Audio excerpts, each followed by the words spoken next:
Hey guys, how's it going? And in today's video, I'm going to be talking about one of my favorite books, Think and Grow Rich by Napoleon Hill.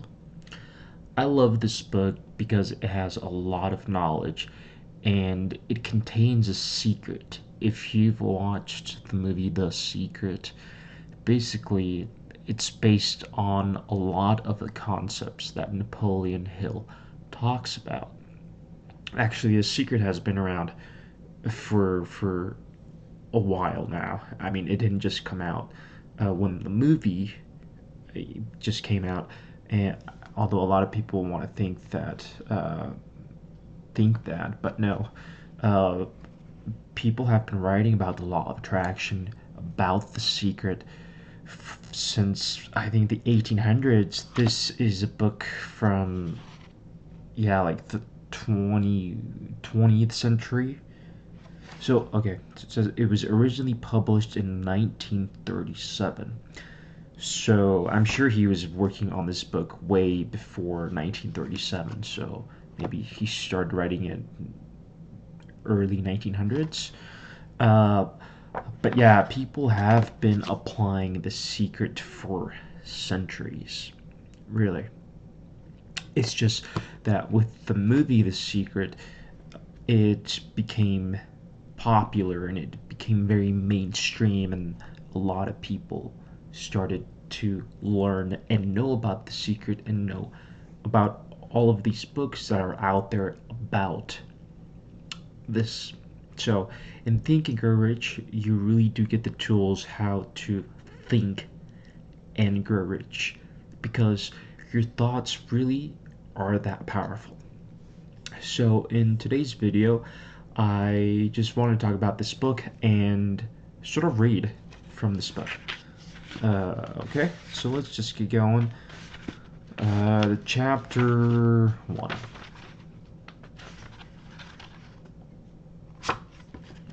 Just give me 1 second. Okay. Chapter 1. The Power of Thought.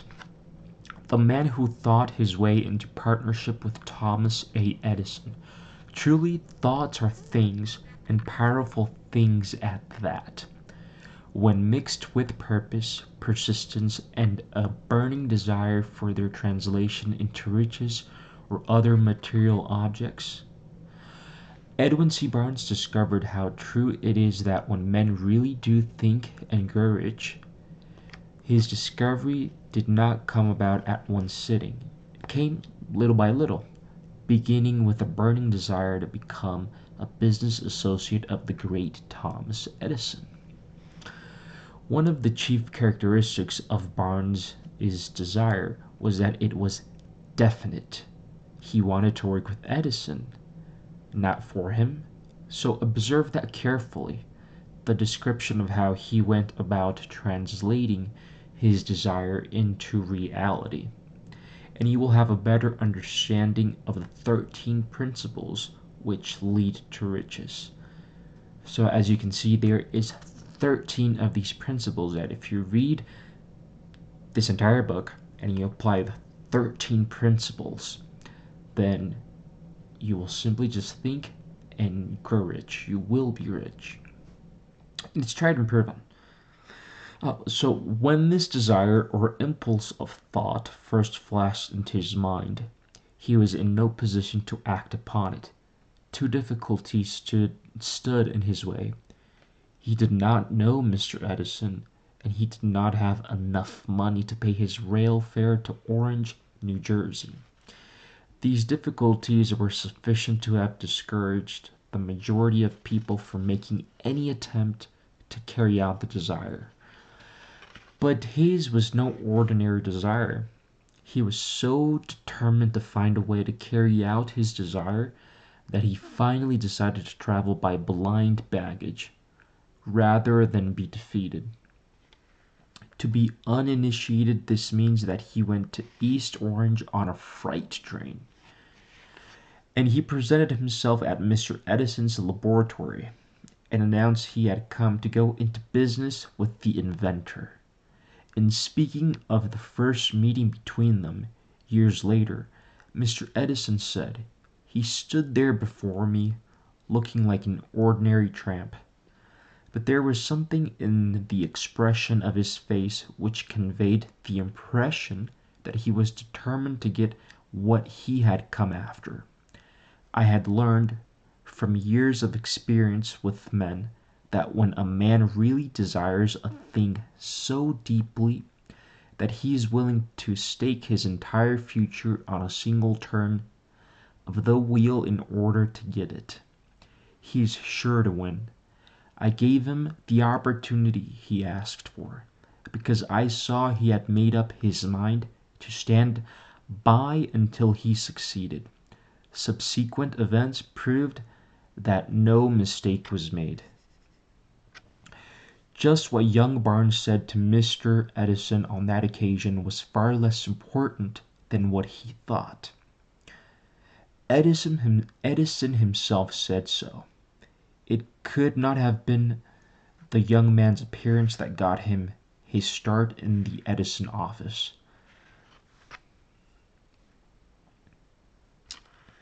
For that was definitely against him. It was what he thought that counted.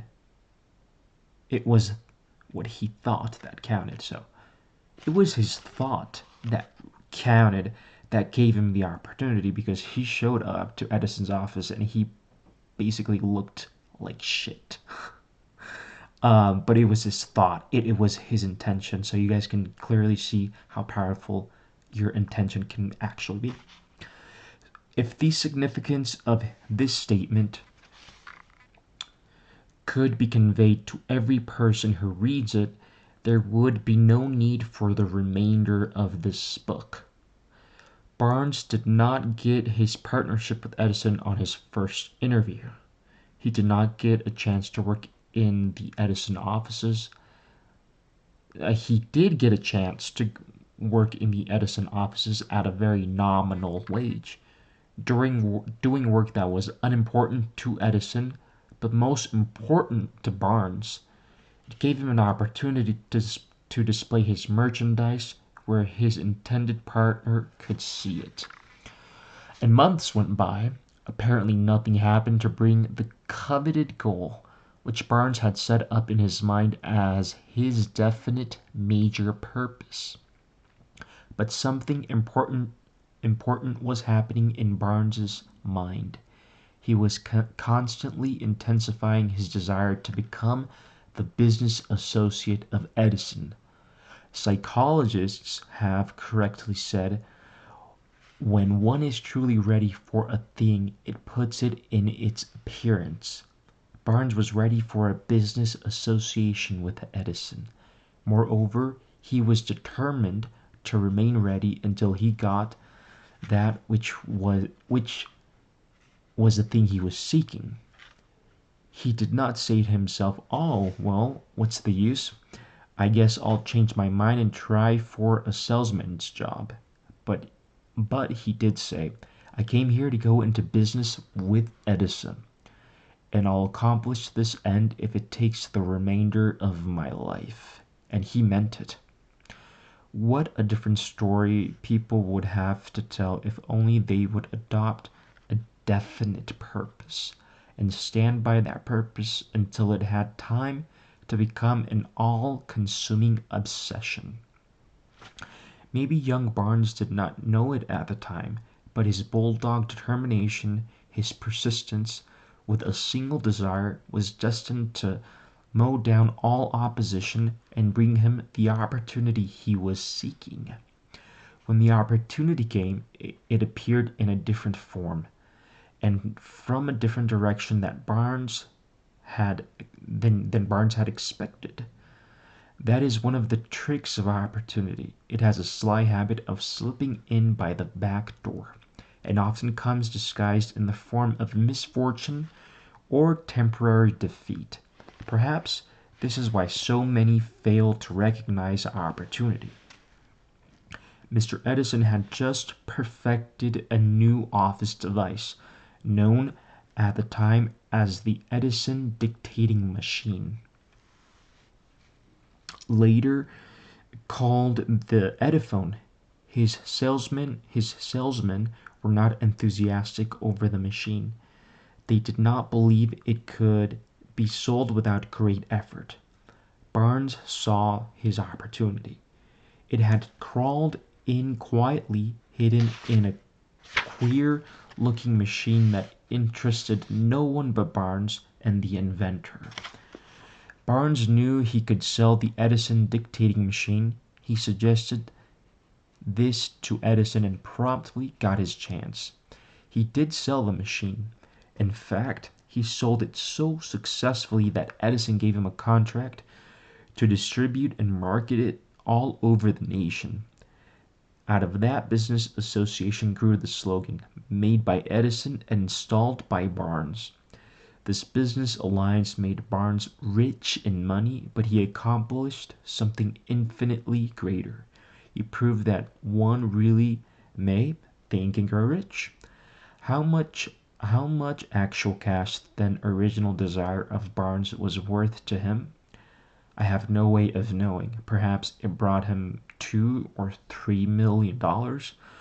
Whatever the amount, it becomes insignificant when compared with the greater asset he acquired.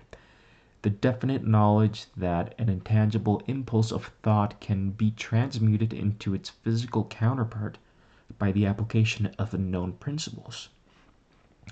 Barnes literally thought himself into a partnership with the great Edison. He thought himself into a fortune. He had nothing to start with except the capacity to know what he wanted and the determination to stand by that desire until he realized it. He had no money to begin with. He had but little education. He had no influence, but he did have initiative, faith, and the will to win. With these intangible forces, he made himself number one man with the number one man with the greatest investor who ever inventor. I'm sorry about that. With the greatest inventor who ever lived. Now, let us look at a different situation and study a man who had plenty of tangible evidence of riches, but lost it because he stopped 3 feet short of the goal he was seeking. One of the most common causes of failure is the habit of quitting when one is overtaken by temporary defeat. Every person is guilty of this mistake at one time or another.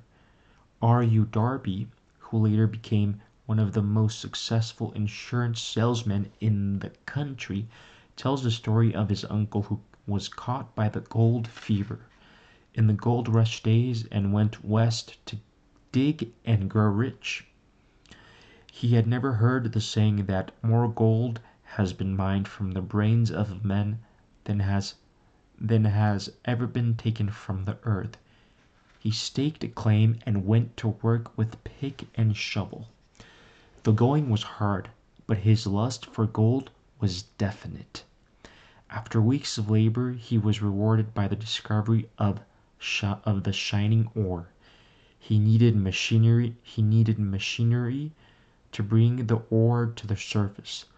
Quietly, he covered up the mine, retraced his footsteps to his home in Williamsburg, Maryland, and told his relatives and few neighbors of the strike. They got together money for the needed machinery and had it shipped. The uncle and Darby went back to work the mine. The first car of ore was mined and shipped to a smelter. The returns proved they had one of the richest mines in Colorado. A few more cars of that ore could clear the debts. Then would come the big killing in profits. Down went the drills, up went the hopes of Darby and the uncle. Then something happened. The vein of gold ore disappeared. They had come to the end of the rainbow, and the pot of gold was no longer there. They drilled on, desperately trying to pick up the vein again, all to no avail. Finally, they decided to quit. They sold the machinery to a junkman for a few $100s and took the train back home. Some junk men are dumb, But not this one. He called in a mining engineer to look at the mine and do a little calculating. The engineer advised that the project had failed because the owners were not familiar with fault lines. His calculations showed that the vein could be found just 3 feet from where the Darbys had stopped drilling. And this is exactly where it was found. The Junkman took millions of dollars in ore from the mine because he knew enough to seek expert counsel before giving up. Most of the money which went into the machinery was procured through the efforts of R.U. Darby, who was then a very young man.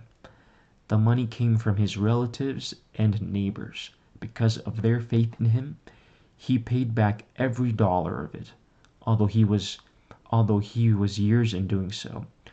Long afterwards Mr. Darby recouped his loss many times over when he made the discovery that desire can be transmuted into gold.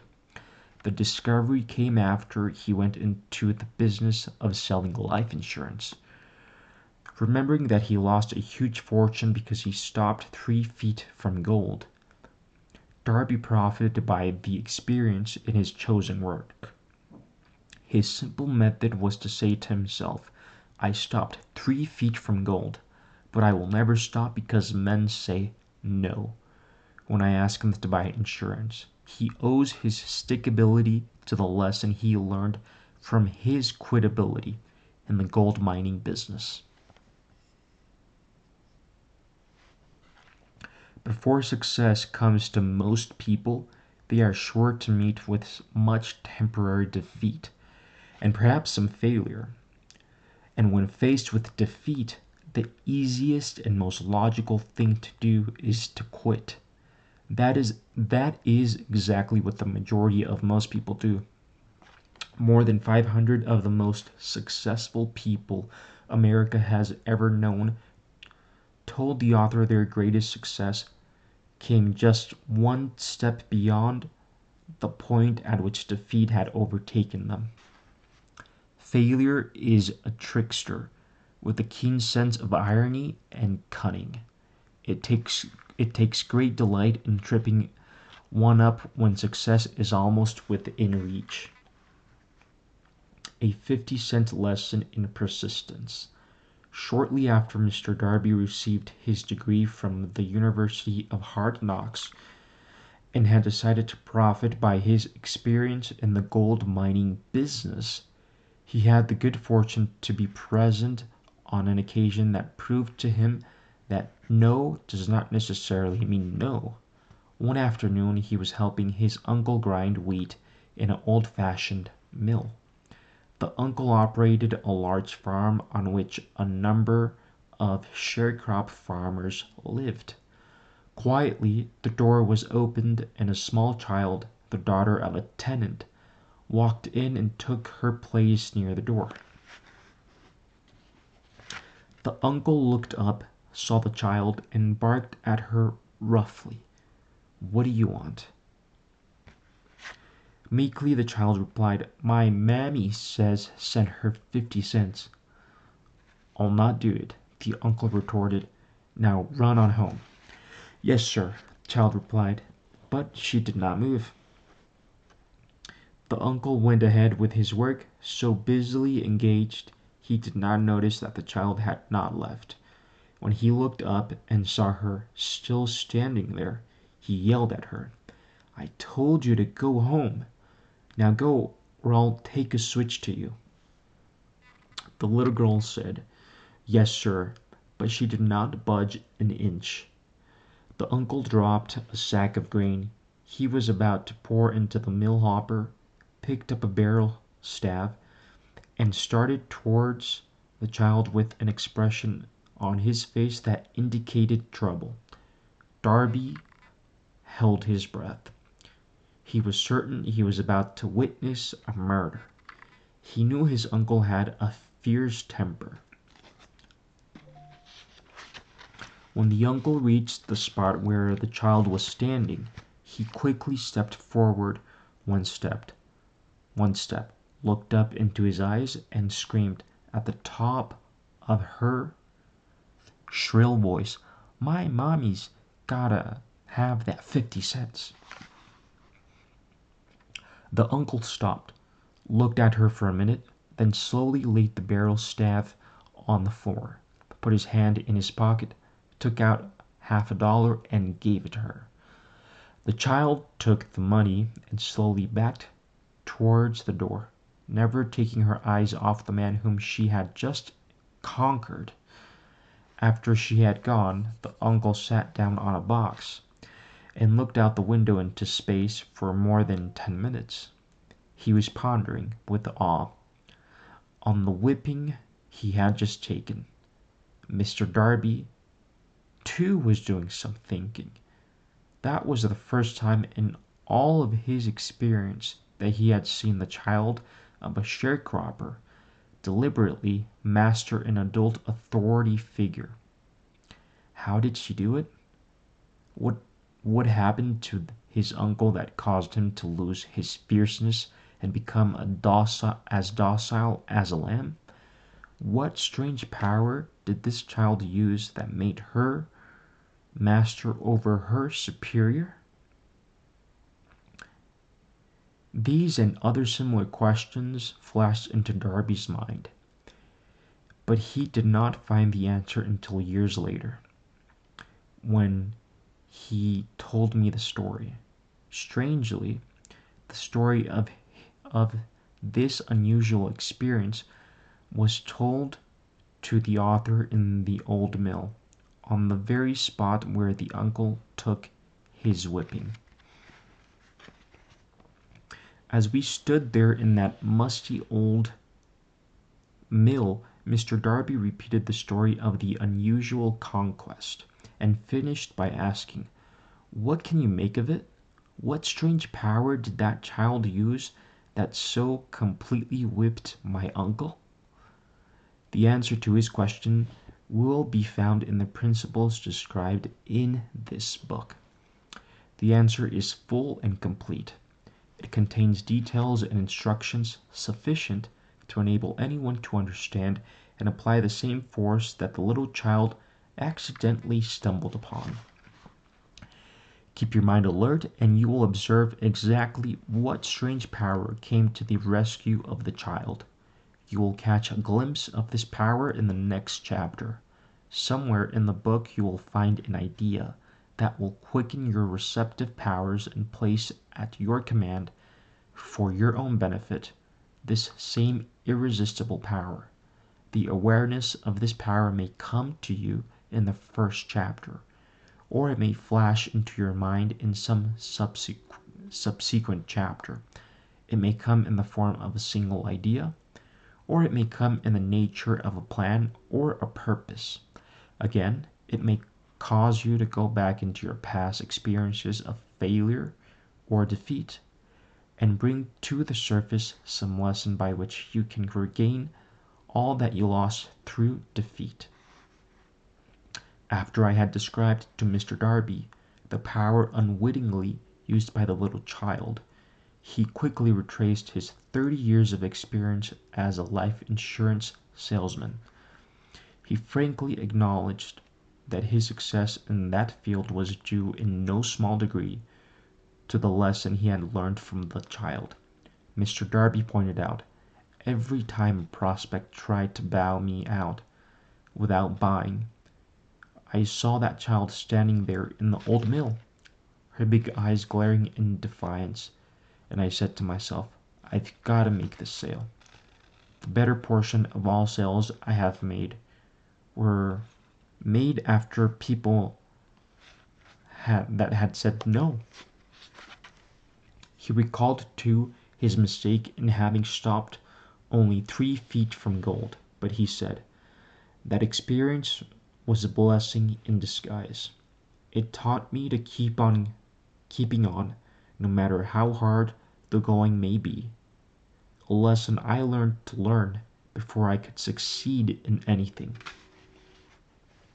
This story of Mr. Darby and his uncle, the sharecropper's child, and the gold mine will doubtless be read by hundreds of people who make their living by selling life insurance to all of these.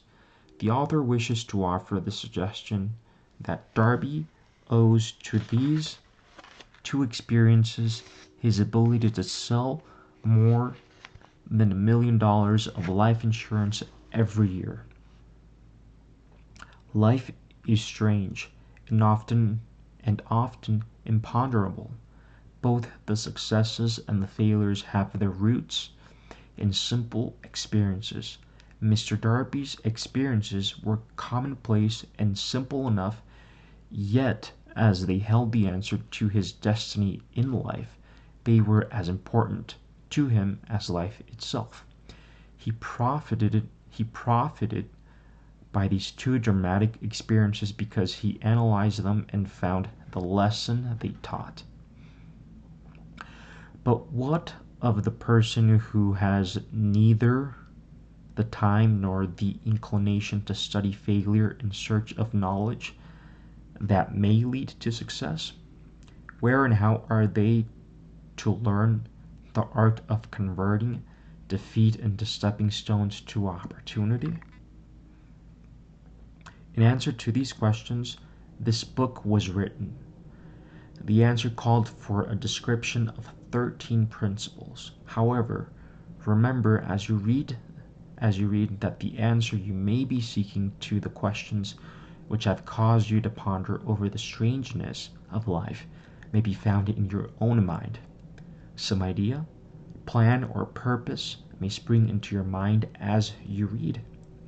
One sound idea is all you need to achieve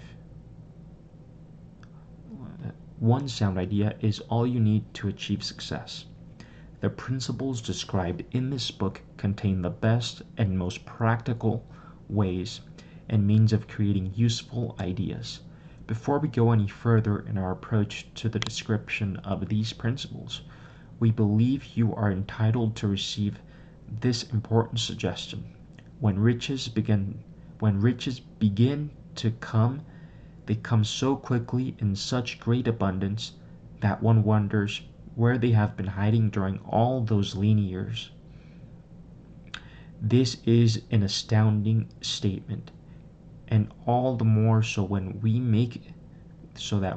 take into consideration the popular belief that riches come only to those who work hard and long. When you begin to think and grow rich, you will observe that riches begin with a state of mind, with definiteness of purpose, with little or no hard work.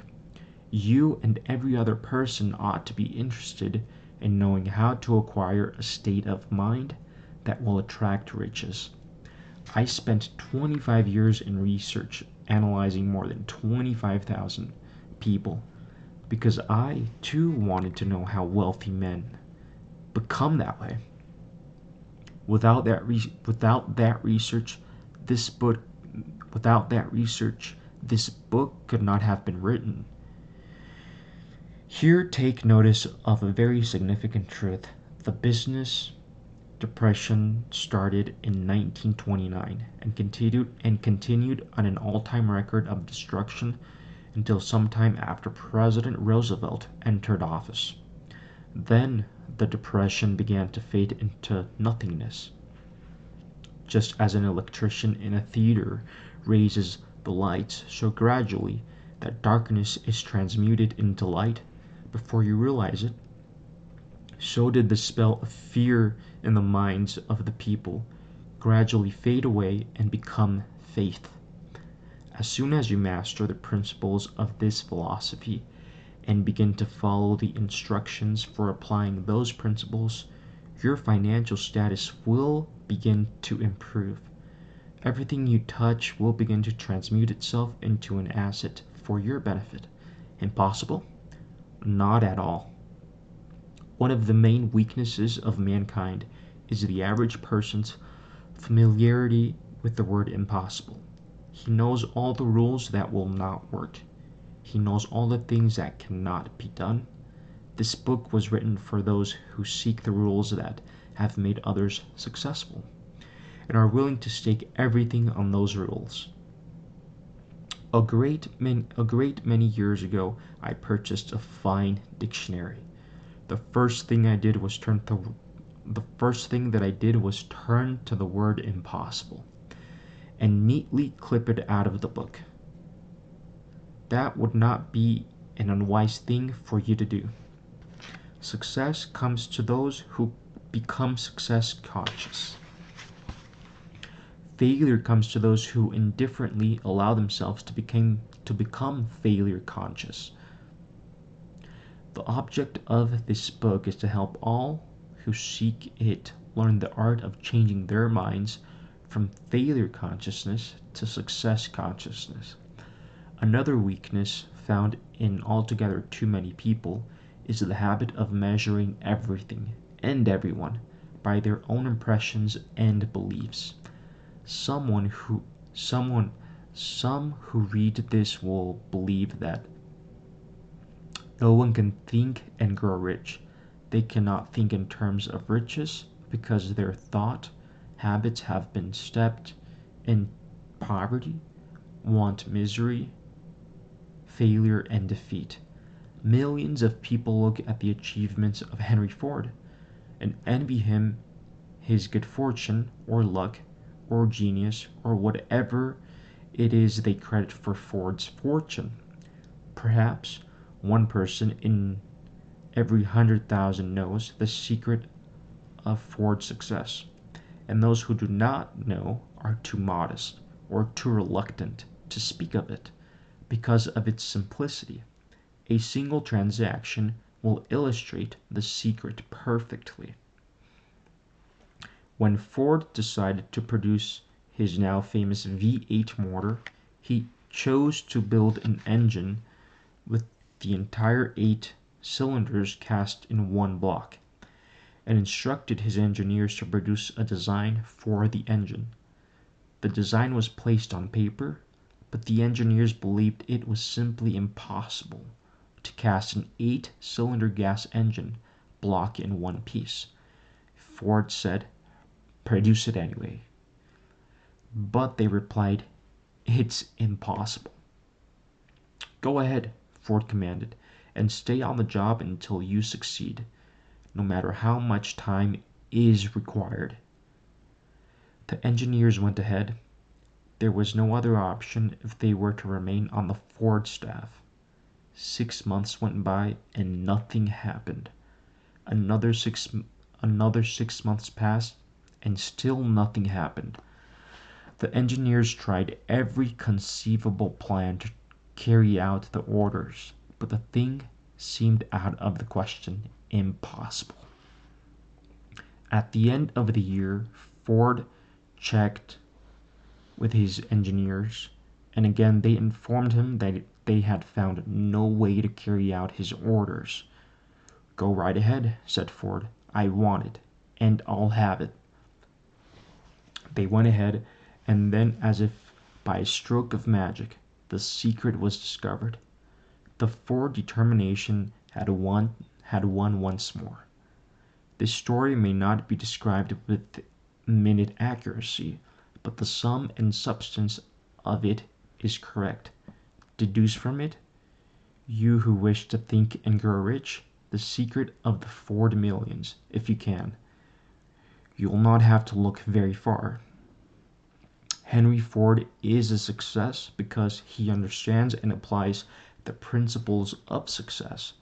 One of these is desire, knowing what one wants. Remember this Ford story as you read, and pick out the lines in which the secret of his stupendous achievement has been described. If you can do this, if you can lay your finger on the particular group of principles that made Henry Ford rich, you can equal his achievements in almost any calling for which you are suited. The Henry Ford of the late 20th century was Bill Gates. Just as Ford revolutionized the transportation industry by creating a car that almost anyone could afford and drive, Bill Gates transformed the computer industry by designing software that enabled everybody, not just the specialized techno rats, to be able to use computers, and later making the personal computer a virtual necessity in every office, school, and home. This resulted in Bill Gates accruing billions of dollars and becoming the richest man in America. He first became entranced with computers and began programming at the age of 13. In 1973, he entered Harvard University, where he lived down the hall from Steve Ballmer, now Microsoft's chief executive officer. While at Harvard, Gates developed a version of the programming language BASIC for the first microcomputer. Gates was so absorbed in his dream of building a software company that he left Harvard to devote his energies to fulfilling it. A few years earlier, he and his childhood friend Paul Allen had formed a company, Microsoft, as a vehicle for his endeavor, guided by a belief that the computer would be a valuable tool on every office desktop and in every home. They began developing software for personal computers. Gates' foresight and his vision for personal computing have been central to the success of Microsoft and the software industry. Having achieved his major goal, Bill Gates continues to pursue new goals both in the business of creating ever-improving computer programs and in his philanthropic work, having founded, with his wife Melinda, the largest charitable foundation in the world. You are the master of your fate, the captain of your soul.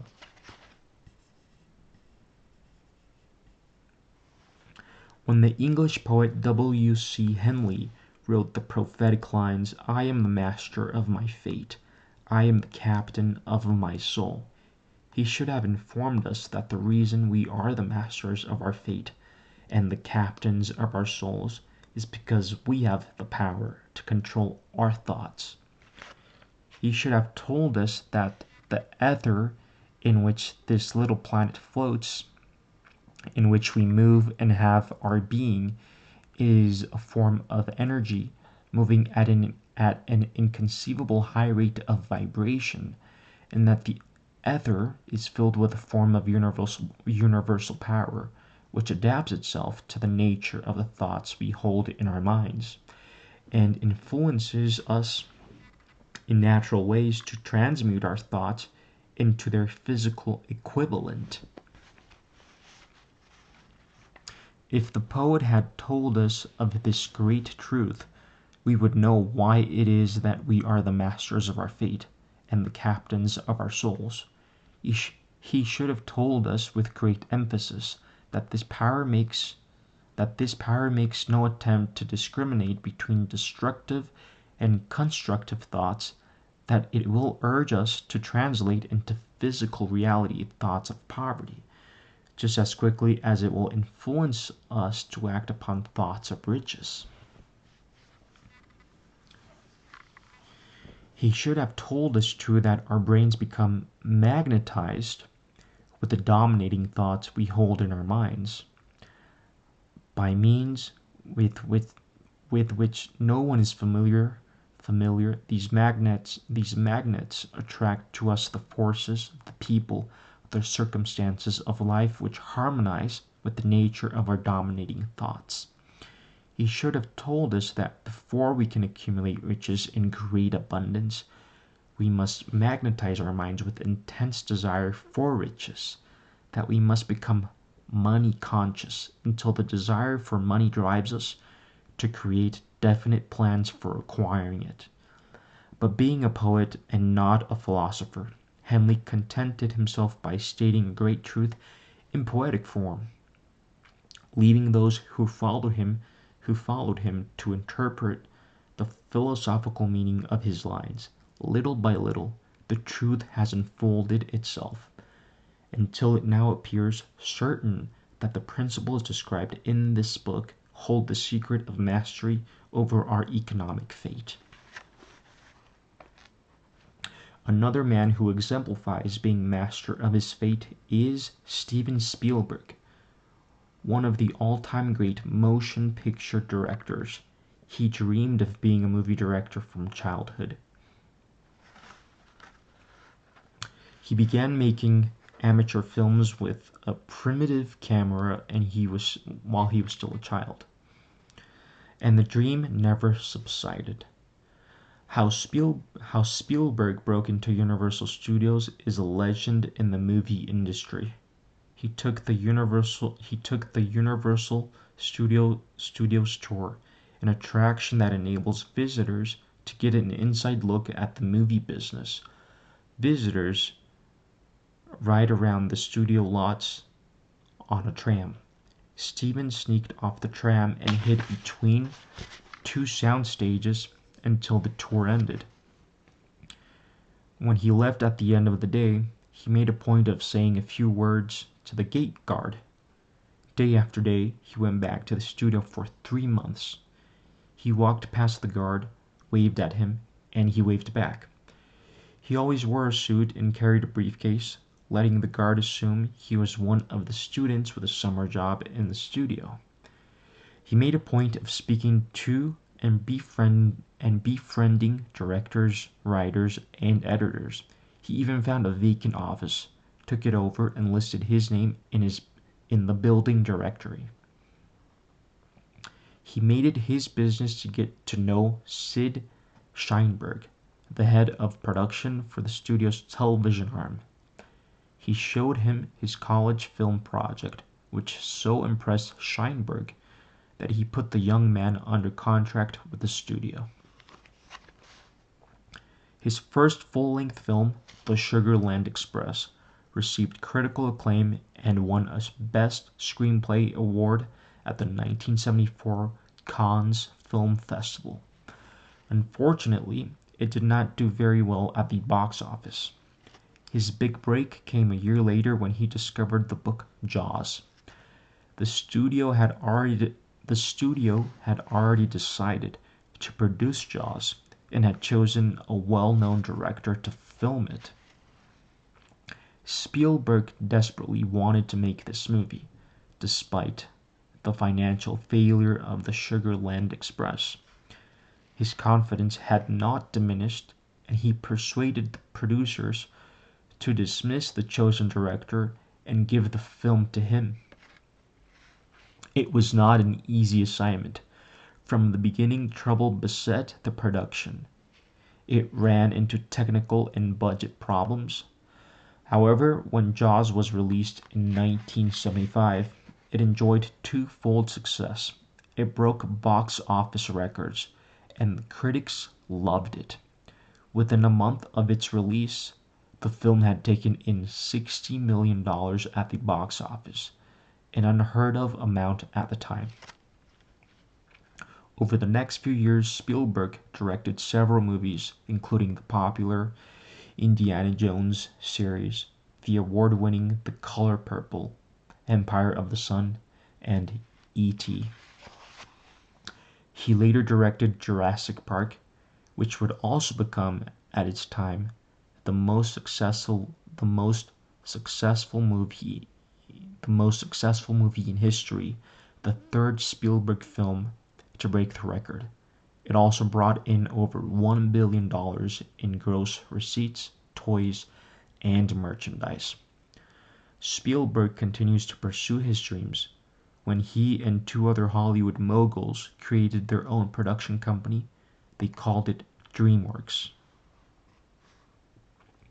We are now ready to examine the first of these principles. Maintain a spirit of open-mindedness. Remember as you read that they are the invention of no single person. The principles were gathered from the life experiences of more than 500 men who actually accumulated riches in huge amounts. Men who began in poverty with little education or influence. The principles worked for these men. You can put them to work for your own enduring benefit. You will find it easy, not hard to do. Before you read the next chapter, I want you to know that it conveys factual information that might easily change your entire financial destiny, as it has so definitely brought changes of stupendous proportions to two people described. I want you to know also that the relationship between these two men and myself is such that I could have taken no liberties with the facts, even if I had wished to do so. One of them has been my closest friend for almost 25 years. The other is my own son. The unusual success of these two men, success that they generously accredit to the principle described in the next chapter, more than justifies this personal reference as a means of emphasizing the far-flung power of this principle.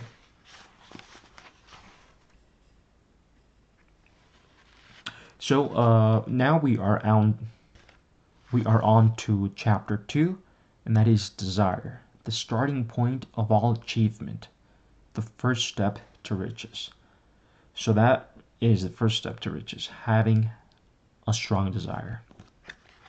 So it says, when Edwin C. Barnes climbed down from the freight train in Orange, New Jersey, he may have resembled a tramp, but his thoughts were those of a king. As he made his way to Thomas A. Edison's office, his mind was at work. He saw himself standing in Edison's presence. He heard himself asking Mr. Edison for an opportunity to carry out the one consuming obsession of his life, a burning desire to become the business associate of the great inventor. Barnes's desire was not a hope. It was not a wish. It was a keen, pulsating desire which transcended everything else. It was definite. The desire was not new when he approached Edison. It had been Barnes's desire for a long time. In the beginning, when the desire first appeared in his mind, it may have been probably was only a wish, but it was no mere wish when he appeared before Edison with it. A few years later, Edwin C. Barnes again stood before Edison, in the same office where he first met the inventor. This time, oh shoot, let me pause this real quick. Oh man, completely forgot about something.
Okay, so let me get back to this book.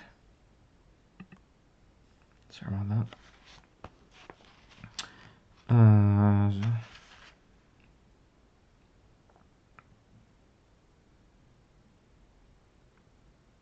He was in business with Edison. The dominating dream of his life had become a reality. Today, people who know Barnes envy him because of the break life yielded him. They see him in the days of his triumph, without taking the trouble to investigate the cause of his success. Barnes succeeded because he chose a definite goal and placed all his energy, all his willpower, and all his efforts into achieving that goal. He did not become the partner of Edison the day he arrived. He was content to start in the most menial work as long as it provided an opportunity to take even one step towards his cherished goal. 5 years passed before the chance he had been seeking made its appearance. During all those years, not one ray of hope, not one promise of attainment of his desire had been held out to him. To everyone except himself, he appeared only another cog in the Edison business wheel. But in his own mind, he was the partner of Edison every minute of the time, from the very day he first went to work there. It is a remarkable illustration of the power of definite desire. Barnes won his goal because he wanted to be a business associate of Mr. Edison more than he wanted anything else. He created a plan by which to attain that purpose, but he burned all bridges behind him. He stood by his desire until it became the dominating obsession of his life and finally a fact. When he went to Orange, he did not say to himself, "I will try to induce Edison to give me a job of some sort," he said.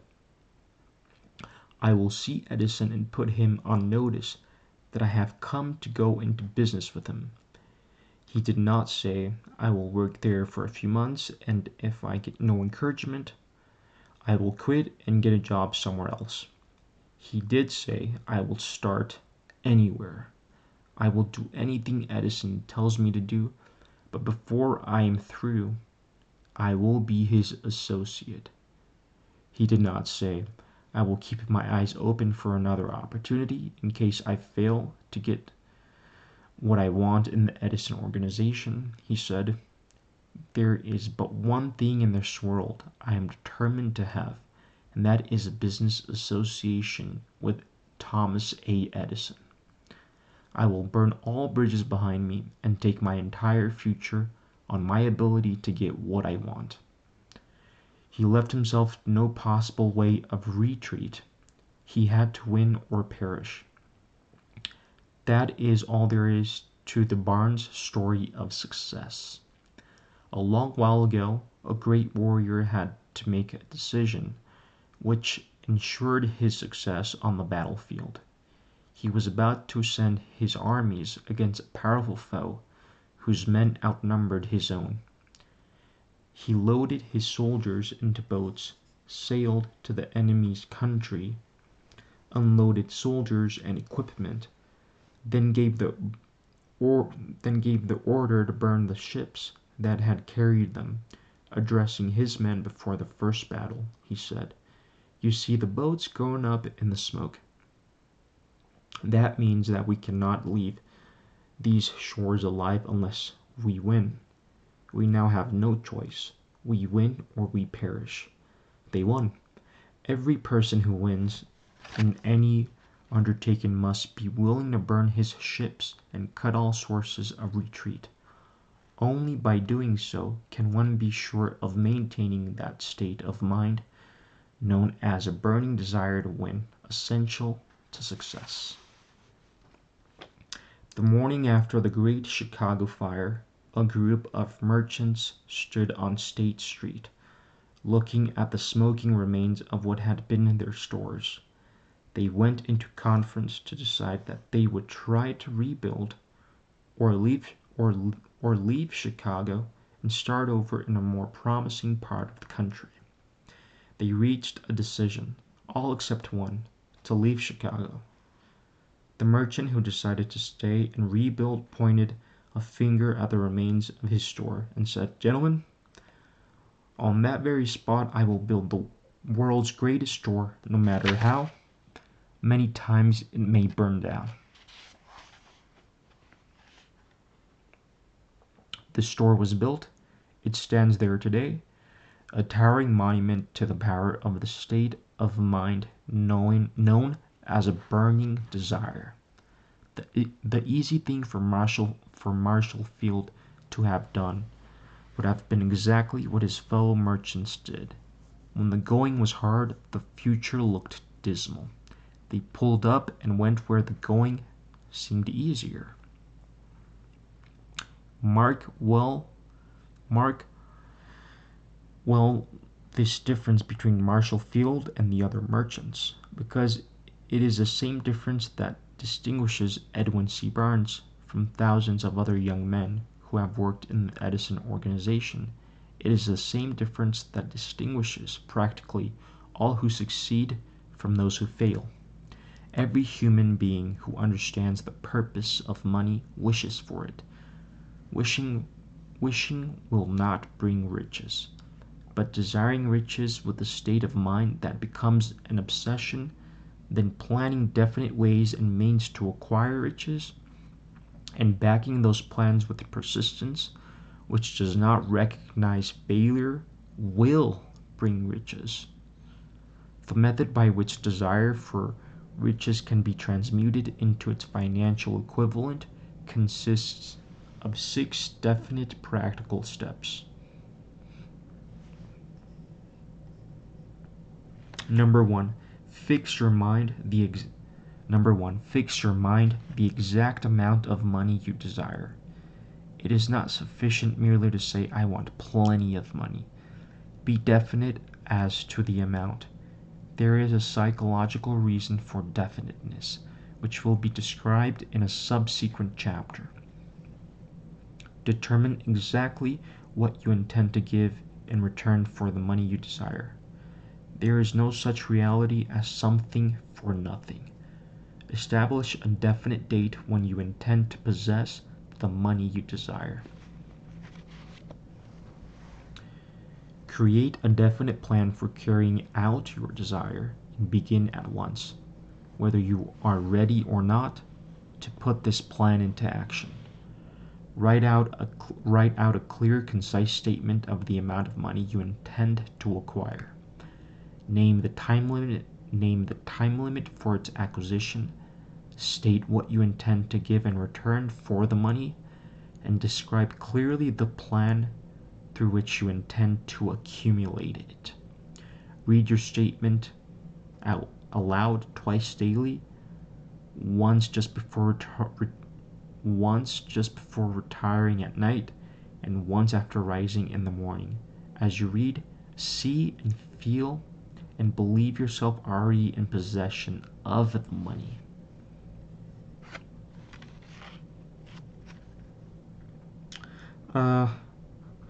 Alright guys, so I'm just gonna end it right here.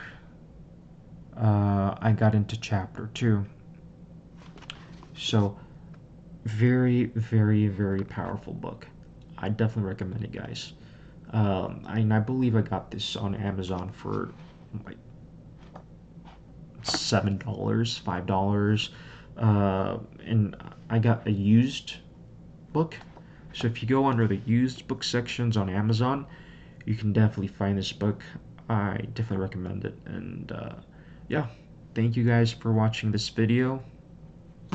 I'll see you guys in the next one.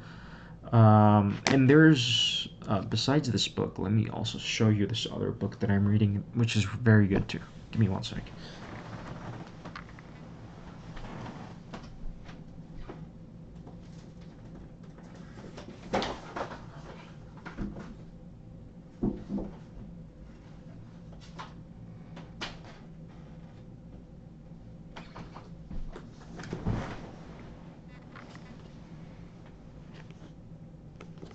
So this other book is also a staple. How to Win Friends and Influence People. Very, very good book. By pairing these two books, I mean, you guys can basically accomplish anything. Anyways, just wanted to let you guys know. Hope you guys liked the video and me reading from the book, okay? See ya in the next video.